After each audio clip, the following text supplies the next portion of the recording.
যে কোনো জিনিসের ভেদ আছে। নামাজ কালাম, ঘর সংসার, বিবি বাল বাচ্চা সবার ভেদ আছে।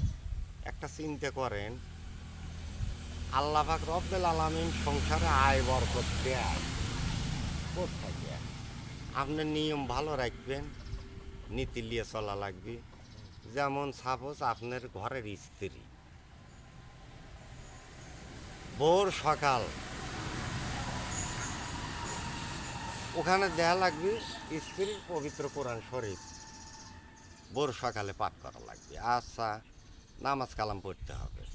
তারপরে আবার বিষয়টা করে কি, ধরো যে ঘরের মাঝেটা জার দিয়া চাউল বাই করতে হয়। হ্যাঁ, ঘরের মাঝে তো জার দেওয়া লাগবে। ঘরের মাঝের জার দিয়ে চাউল বাই করিয়া ভাত নাদবে এবং থাল বাসন মাজবে।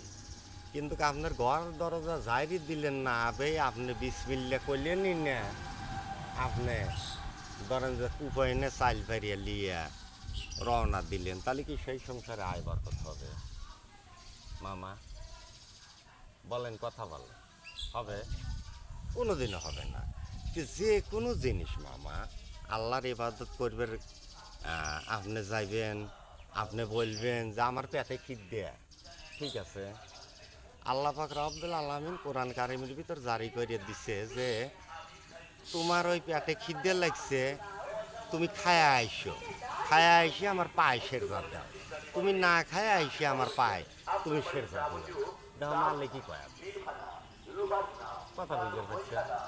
এটা তো ধরো যে আমার কথা লয়, কিংবা কোনো প্রধানের কথা লয়, মিনিস্টারের কথা লয়, এটা মালিকই বলে দিচ্ছে যে তোমার পেটে বড়া থুইয়া আমার পায়ে তুমি সেরজা দিয়ে দাও, তাছাড়া তোমার ওই সেরজা আমাকে দিবে রাখো না, তুমি না খায় সেরজা দিও না, তুমি আগে খাই আসো, মালিক বলছে।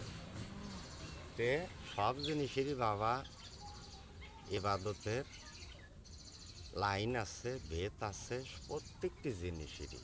আল্লাহ পাক এই যে দেখেন সংসার করবে, ওখানে মারিফত হকিকত তরিকত চারটে ভেদই আছে। আর এই ভেদগুলো না থাকলে হইল না, এইগুলো সব কিছু আল্লাহ থাকি। তে বন্ধুরা, বহু কথাবার্তা বললাম, আমার এই কথাবার্তার ভিতর ভুল ত্রুটি থাকতেই পারে মানসিক, কিন্তু আপনারা রিসার্চ করে দেন একটা কথা ভুল নাই, এইটাই ঠিক।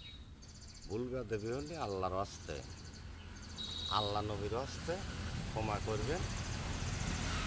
আসসালামু আলাইকুম।